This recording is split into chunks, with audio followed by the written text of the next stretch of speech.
mawa soto zo de la Papa Lutumba na musique parce que c'est un musicien, un grand icône. Mais tout ça on peut dire que Hermès moko boye parce qu'ils a perte na musique à Congo, ils a perte na famille musicale ya Congo.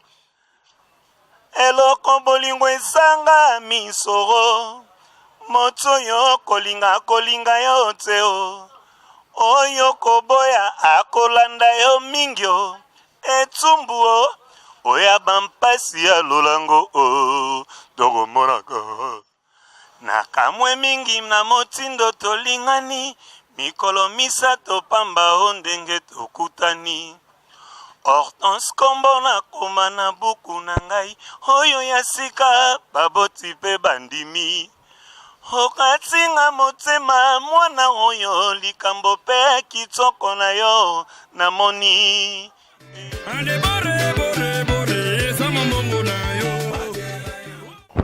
Oui, bana poto partout dans le monde. Et pas besoin, mais donc nous sommes là avec votre émission que vous aimez beaucoup, Culture Mr. avec Nona Sangara, votre humble servante. Je suis là de retour encore.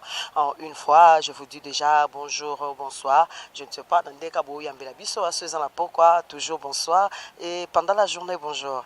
Donc nous sommes là toujours à mode matin en détour Sabino chez Papa Lutumba Simaro. Tous aura toujours tobi moyembi badelake na bae balanga nzembo. Ba musicien toujours badelaka moyembi. Donc alors na bo santé, boss nangai, bienvenue à Chomé depuis États-Unis, babi depuis State.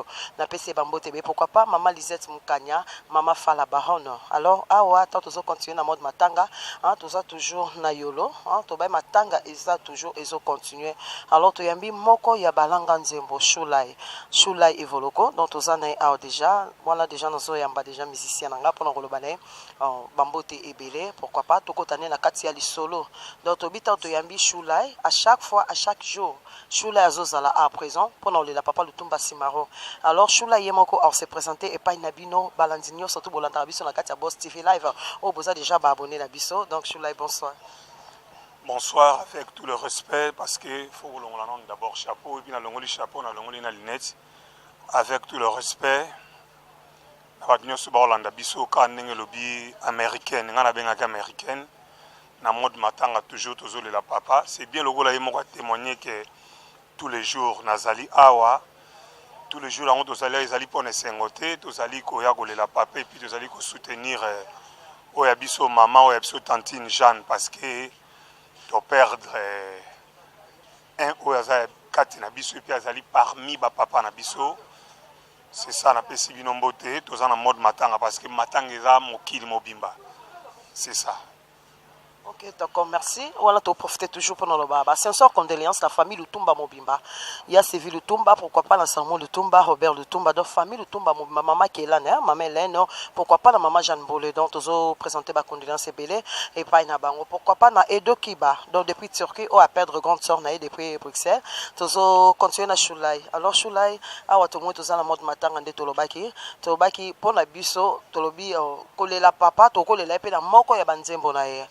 Tolele ka na banzembo na ye donc na ebité Shulai soki na kati émission o na bande ko nyonso bala na biso partout donc na bike Shulai aza mungongo na bike Shulai aza alanga nzembo na bike Shulai akolela papa na kati nzembo donc na ebité soki Shulai parmi banzembo ya Papa Lutumba Simaro neti nzembo nini o marka parce que Papa Lutumba Simaro a fait plus de 200 et quelques chansons.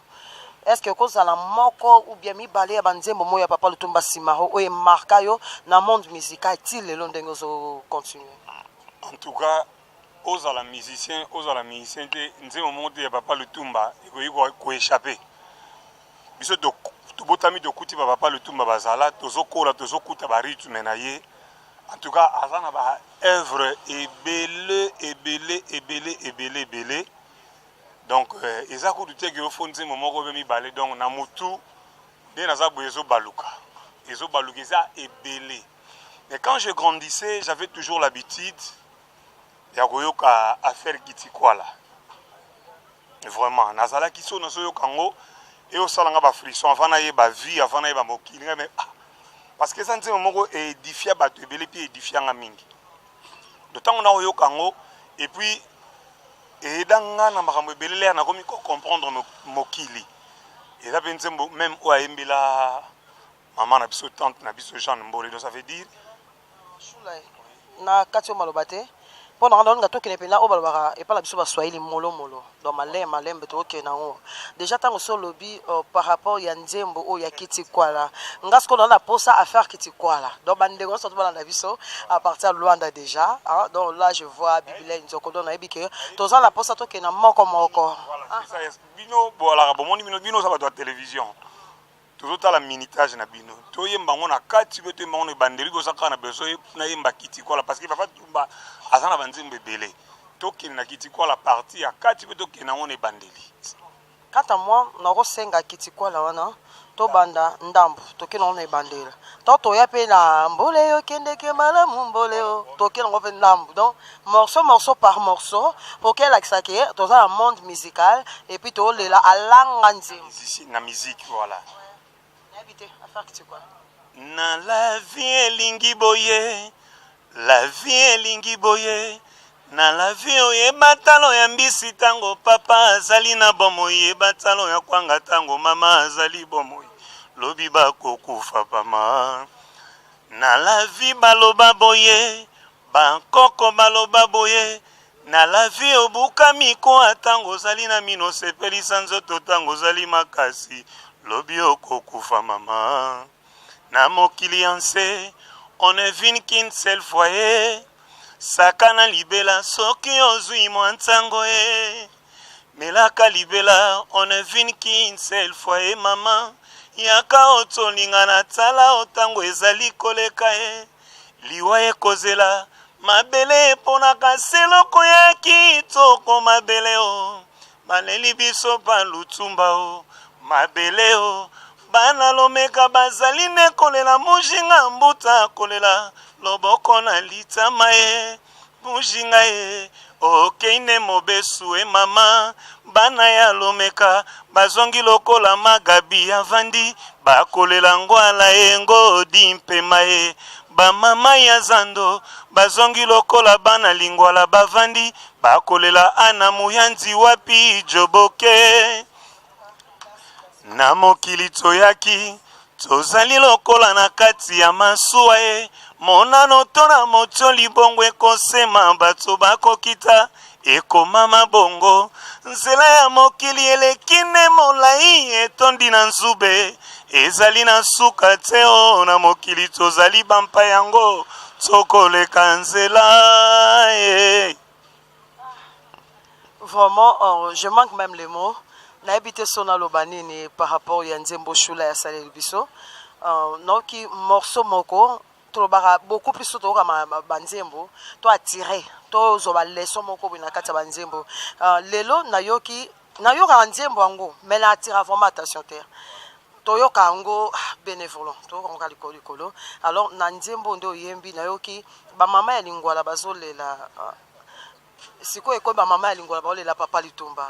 Donc quelque part banzembo bino ba musicien bosala ka boyeba tika ona sakana mama yemisaka ngai na toyo na bota masio na kokufa ayebisaka ngai teo zozi moyelanga kopo ya mpio lobi ekozala soki tuna ngai kuna na se ya mabele molunge eleki mingio na mokili tozali bampa yango tokoleka nzela tokoleka nzela ilonga jetri bengela ngai ya sisko gonano bengela ngai ya kosi tomela kopo ya mpio mama na se ya mabele molunge eleki mingio tokoleka nzela tokoleka nzela o mama tokoleka nzela tokoleka nzela mama vraiment babina mokili yango tokoleka la biso nzela yemo le poète Lutumba Simaro ntango asalaki nzembo oyo ayebaki donc nde tobaka quelquefois nde tobaki aza le poète nde tobaki aza le prophète nde tobaki aza le dictionnaire le monument de la musique congolaise déjà ntango ayembaki nzembo oyo babaki tokoleka nzela alors na kati ya nzembo lelo pe ekomi papa Lutumba Simaro aleki nzela donc Robeli Lutumba pourquoi pas Aminata na bosa minote Jean-Claude Lutumba donc bino nyonso to faut boza fort parce que déjà nzembo bango ye monde yemba ki essaie édifier biso na kati alors to ebite shula nga bilelo ezala ngo kaka mode monde to bi mode matanga mais to lela ka papa na banzembo na yeke shula epasa banzembo na yeke shula azana parcours na musical mais le to beta lisolo penza ya shula ite mais le to beta penza papa Lutumba Simaro alors shula na ebite parmi banzembo papa Lutumba Simaro nzembo ni lisusu marquant makasi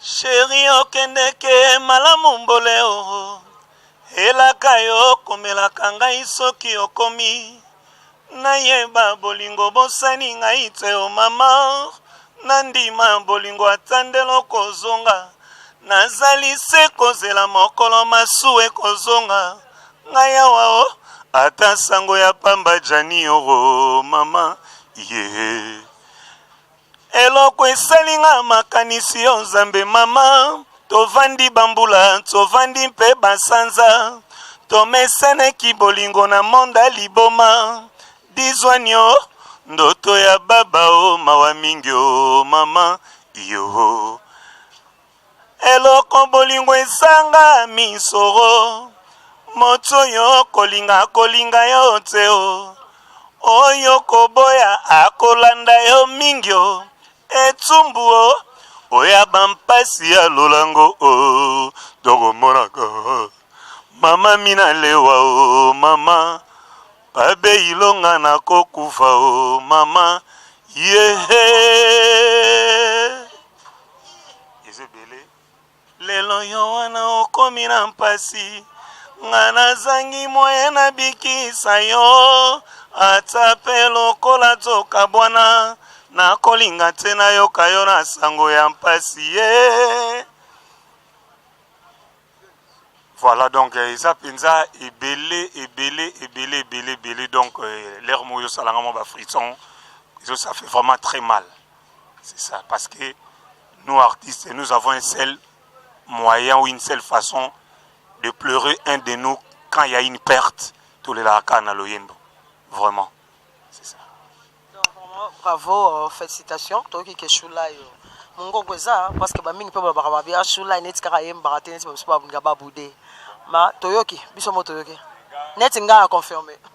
Gaza chanteur au sakana ete me loko muntu za tona mamba papa le tuma moyen te olobele na makamna biso te. Moni mais na profiter moi muke moni ba grand chanteur nyonso à Congo. Aujourd'hui ba grand chanteur ça veut dire mon père d'abord il est grand chanteur. Hein? Papa n'a moi un grand chanteur. Mais si on a un chanteur à Congo ça veut dire na bandina on Pepe Kale. Emenea Madilu Kester Redistino Carlito John Poidon. Moni ba chanteur on surtout na tangeli on a koyemba neti bango. Oyebena ke yimba nzemba Pepe Kale na yembelio. Nzembo yimba nzemba Kester na yembelio. Yimba nzembo Stino na yembelo ochepena na catégorie ya ba chanteur minene ya Congo. So baza par exemple 30 na koyemba neti 16 chanteurs à Congo et puis là na interpréter nzembo na ye o se retrouver pena na kati. Ba chanteur neti ba Blaise Boula. Ba chanteur neti ba JB Bolo. Kwa dona mamba papa le tumba moye pena to ki na mambone ate. Il y aura un bonjour sur Tokundi papa de Sisi Bobsek. Oye pena na palais, oye pa na pena na Maison Blanche. Oye pena ça la pena liste. Il y a ba grand chanteur. Oyo yebi neti ba Malage, neti ba papa na biso ba John Poi, ba Carlito, ba Pepe Kale, ba Madilu, ba Père wana tout ça li pena liste mo ya 15 chanteurs. Mais nga na ça pena liste. Oye pena na liste wana ya 15 chanteurs et puis kalate na auto ça la chante wera na Palme Beach. Palme Beach bukwana ki mesko na ça la chante moko ya ata ba 20 chanteurs na ba Pongo Love na kati. Ah. Voix féminine. Mais je te dis donc na ça la chante moko boya vana zonga na mboka mali na ça la chante moko. Je crois que vous allez souka na Palme Beach on a été vous allez peut-être na Pullman na ocha bene longi nanga ba che bene nga papa tabule nga papa ndombe tala ba chanter na otangelo kanga ka ba che ya Kester ba che ya Madulong Shula il chante na yemba batu on a nyoso tout et puis soko yebe no se retrouver mais biso pe toza na caméra pour to obligé vous allez pena bien bolo kwa dona ma wana ne papa Lutumba to profitera to pesa info mais toza pena ba chanter nga za mona grand chanteur donc na cause la jamais faux chanteur ya ne di mona menisiateur bo sala kitite ma we ba nenga obeta c'était. Voilà. Donc voilà. Bokinde shula yemo kwa lobby. Alors tozo continue toujours. Tobi na mode matanga bale la musicien ga toujours na baloyembo na ye. Alors na bi ke nzembo o. Choulay a bisi sabi a sal rappeur au sapé voix Pépé Calé parce que nabi que trahison et mbama la Pépé Calé n'habité so Choulay ko imble so trahison en fait en vrai dire na maîtrise en terrain Pépé Calé za mutu yembi banzembo ya papa Lutumba et puis aza grand chanteur ali moni papa Taboulé aloba nzembo que ça aloba likamoko que ça soit grand chanteur ou petit chanteur nzembo po yembango bien fo yebango donc okosala te osala excès de zèle nzembo yebité et loba mena prise na sepelaka na opona ba maîtrise na yo ça veut dire nzembo po yembango il faut oyeba yango donc ça veut dire tant babi papa nanga Pépé Calé ça veut dire peut-être nazana banzima Pépé Calé on a yembi so na yembi pe na sentir ba trésor banzima moko ça va chef d'œuvre et c'est un faux aux langues tant parce que ça exercice papa Lutumba commis papa Pépé Calé à yembi donc ça veut dire banzembo ze belenga na ebiso na ko imbaneti ba chanteur en news c'est ya ko banga te mais ali kam foyer banzembo zomona voilà.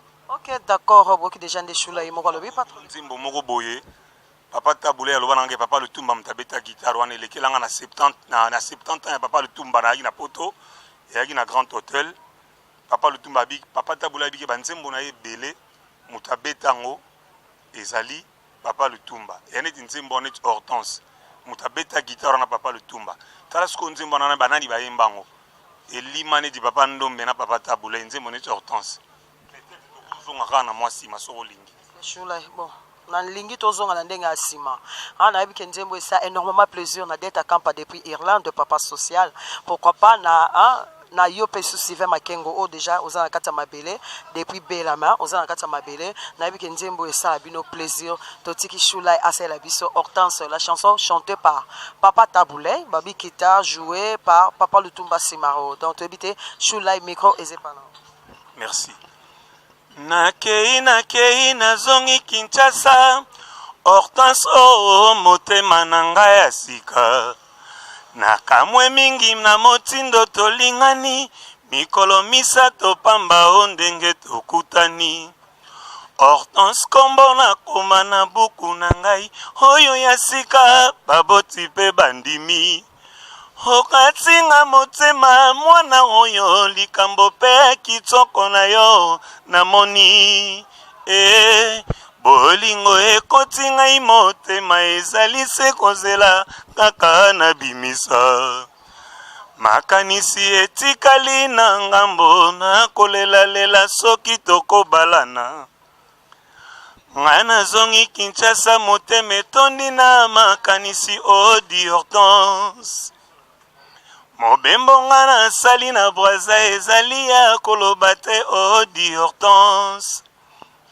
nakei nazongi Kinshasa na mawa nanga o mon amour Hortense nazali moyembi mosala nanga ezalaka lokola soda ya mpiko nakozonga kotala yo motema na mboka braza shwa kokota na masuwa na tiola pona mona yo odi Hortense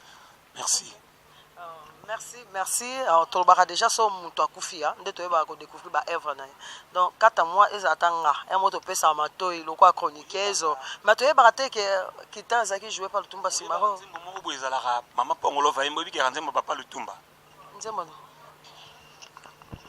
makake ezanga mbula ebeti na motema mwanga motema mobebi nakoki te o bolingo ngai nakaba mingi lelo bafuti ngai lifuta ya mpunda motema ya mwana ya moto nzoka esuaka boye ngai naleli ye solo nakei komike ebisa na ngai motema mwangai moke na ngele mabanzo mwanga make na ngele mabanzo mwanga makoyemisa ngai balobi yo bolingo ezali na suka te onatika nalemi yo kati ya bansangwa mama na mokili baloba balembaki yoyo bakomata lelo lobi bakokita na tika Nalemi yoka. Est-ce que mon papa le tumba? Voilà, là je t'informe.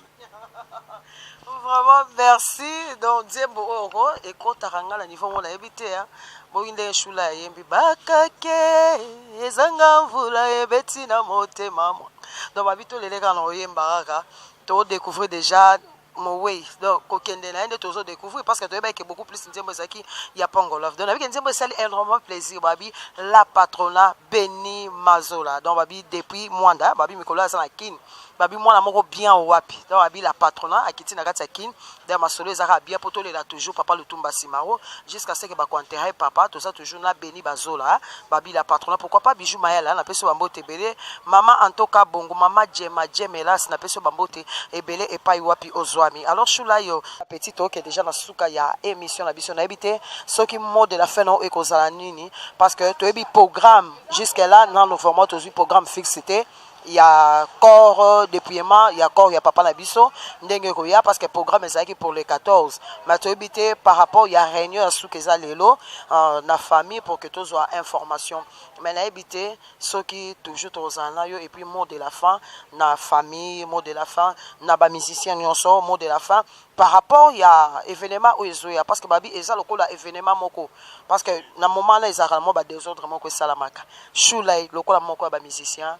Malobani non qui quoi adressé par un musicien peut-être on se bat à baoué la micro ba mission baoué la podium ba mission ba baranga inde dans le cambo ya kibongai au moni to zawati matanga papa le tumba eza partout aux mona yo moko lobby c'est que j'ai admiré au lobby Choulai na ibandeli na yo na mona ko a chaque jour mais zela moko lo mona instrument o ya awa na ba o mona raté o sa nini o mona bango donc eza nango iloko ya ko umela te.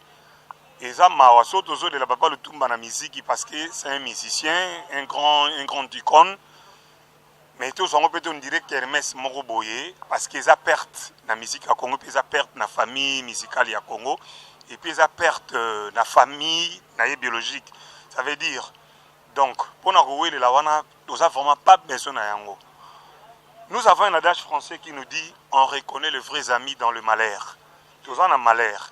Biso yaga à chaque jour, tous les jours, voilà. Toujours y'a la bamboula, le bito kimaki mboula tu bata maki tout donc ça non important de l'air batien imandé batu baya ba wele la non programme megozala. Pour le programme ya bobsek moni biso na bino ça veut dire de son na biso na bino ça dit biso ba mi ça na bino to komara na minute to za batu famille na biso mais l'air komara likambo ko ito komara likambo l'état. Donc l'État congolais tellement na likambo na ya kozwa ko kundaka ba vedette ba artiste na yo ba sali ba mama minene na mboka c'est énormément plaisir toujours c'est le programme na ba kondiamboka ministère de la culture et puis premier ministre azwaki le devant et puis le chef de l'État tango yaki asengi mambe komi na maboko na ye vraiment merci et puis na vient na biso les pacificateurs jusqu'au bout le dirkap bazui makambo zasko na maboko na bango Vital Kamere puis il vient ba petit nyon surtout parce qu'on l'aura bien.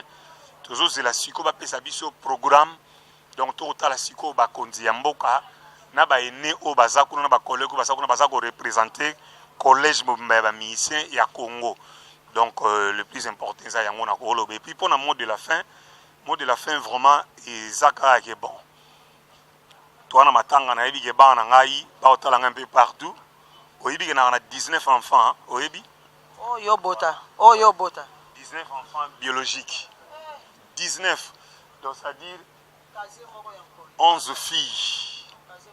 Ça veut dire 11 filles, 19 enfants. Et puis, dans 19 enfants, j'ai au moins 7 diplômes, 4 diplômes universitaires.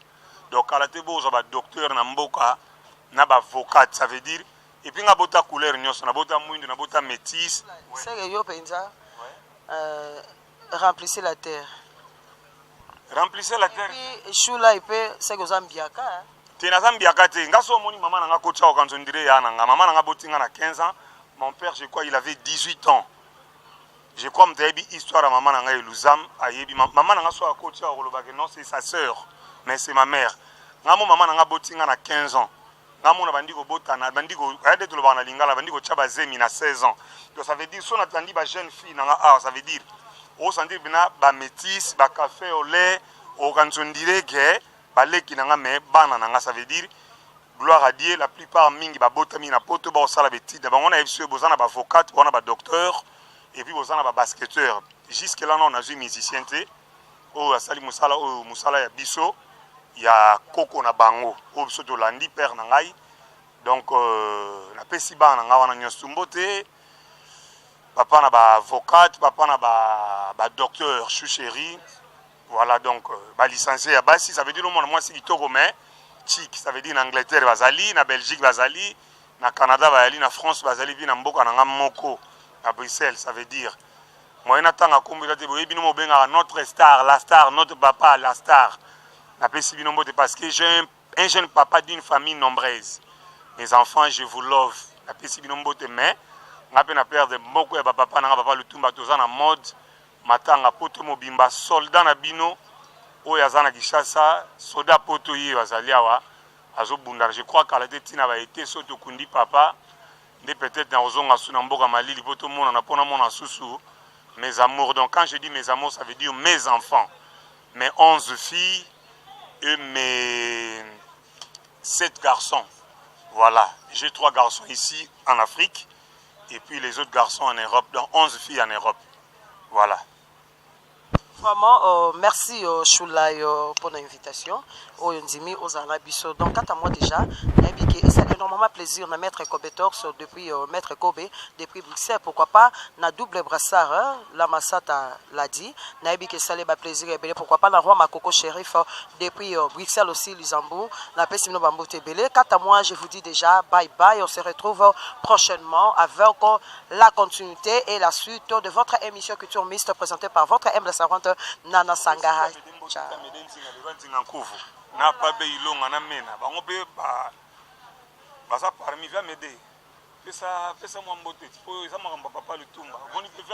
Ah oui, on est Rosanga, quand même. On a Talaka Gazali, Uba, grand prêtre, donc tu es Gozanga, tu es chaque jour, l'air bien tous allés à Matanga Talaka, grand prêtre Koufi, ils ont un bisonioso, on est allé à Medenzinga, d'accord, merci Papa Médé. Oui, hein. Ah oui, hein. Alors, merci beaucoup, monsieur Legmalamou. Oh, monsieur Choulay, oh, Lera Leki. Aza monsieur Osarana, était un monsieur à Bandi Lelote. Aza mon grand chanteur, boy, quand même, n'est aimé ma acapella. Tant moi, Yazana, mon mouké, Azana, 56 ans, au Kangabanzi, moi, les a jeté. Vous pouvez ça chance pour vous soutenir, pour qu'il est toujours à l'Ibosso. Ok, merci beaucoup. Vraiment un grand merci, je ne manquerai pas de vous remercier. L'équipe, surtout la caméraman. Américaine. Merci Nana américaine. Oh, d'accord. Ok, merci. Nous sommes pratiquement à la fin. Bye bye, prochainement.